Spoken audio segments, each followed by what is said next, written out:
بسم اللہ الرحمن الرحیم۔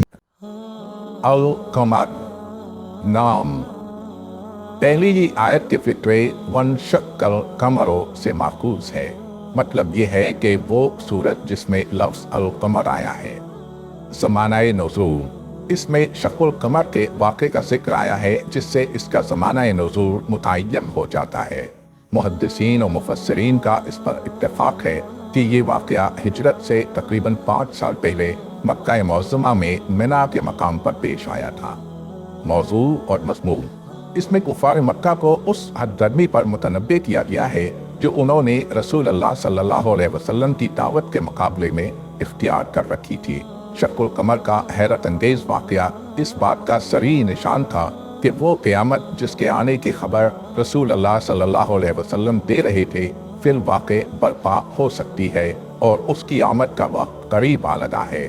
چاند جیسا عظیم الشان پورا ان کی آنکھوں کے سامنے کھٹا تھا، اس کے دونوں ٹکڑے الگ ہو کر ایک دوسرے سے اتنی دور چلے گئے تھے کہ دیکھنے والوں کو ایک ٹکڑا پہاڑ کے ایک طرف اور دوسرا ٹکڑا دوسری طرف نظر آیا تھا۔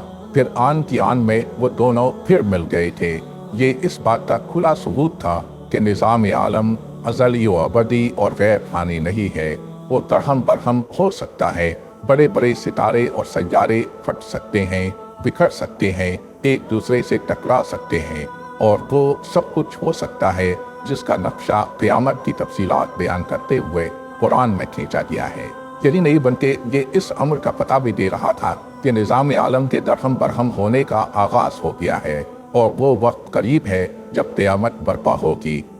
نبی صلی اللہ علیہ وسلم نے اسی حیثیت سے لوگوں کو اس واقعے کی طرف توجہ دلائی اور فرمایا دیکھو اور گواہ رہو، مگر کفار نے اسے جادو کا کرشمہ قرار دیا اور اپنے انکار پر جمے رہے۔ اسی حد گرمی پر اس سورہ میں انہیں ملامت کی گئی ہے۔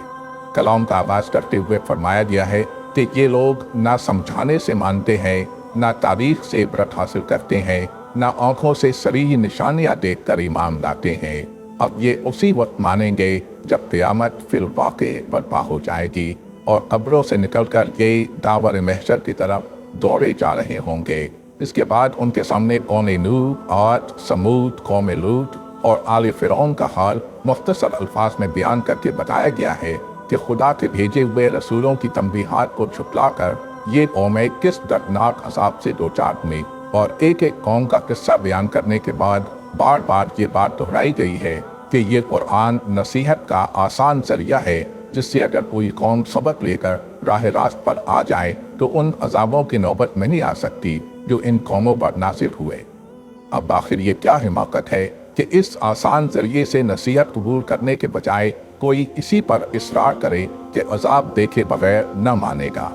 اس طرح پچھلی قوموں کی تاریخ سے عبرتناک مثالیں دینے کے بعد کفار مکہ کو خطاب کر کے فرمایا گیا ہے کہ جس طرز عمل پر دوسری قومیں سزا پا چکی ہیں وہی طرز عمل اگر تم اختیار کرو تو آخر تم کیوں نہ سزا پاؤ گے؟ کیا تمہارے کچھ صحاب کے پر لگے ہوئے ہیں کہ تمہارے ساتھ دوسروں سے مختلف معاملہ کیا جائے؟ کیا کوئی خاص معافی نامہ تمہارے پاس لکھا ہوا آ گیا ہے کہ جس جرم پر دوسرے پکڑے گئے ہیں وہی تم کرو گے تو تمہیں نہ پکڑا جائے گا؟ اور اگر تم اپنی جمعیت پر پھولے ہوئے ہو تو عنقریب تمہاری یہ جمعیت شکست کھا کر بھاگتی نظر آئے گی، اور اس سے زیادہ سخت معاملہ تمہارے ساتھ قیامت کے روز ہوگا۔ آخر میں کفار کو بتایا گیا ہے کہ اللہ تعالیٰ کو قیامت لانے کے لیے کسی بڑی تیاری کی حاجت نہیں ہے، اس کا بس ایک حکم ہوتے ہی پلک جھپکاتے وہ برپا ہو جائے گی۔ مگر ہر چیز کی طرح نظام عالم اور نوع انسانی کی بھی ایک تقدیر ہے۔ اس تقدیر کے لحاظ سے جو وقت اس کام کے لیے مقرر ہے اسی وقت پر وہ ہوگا۔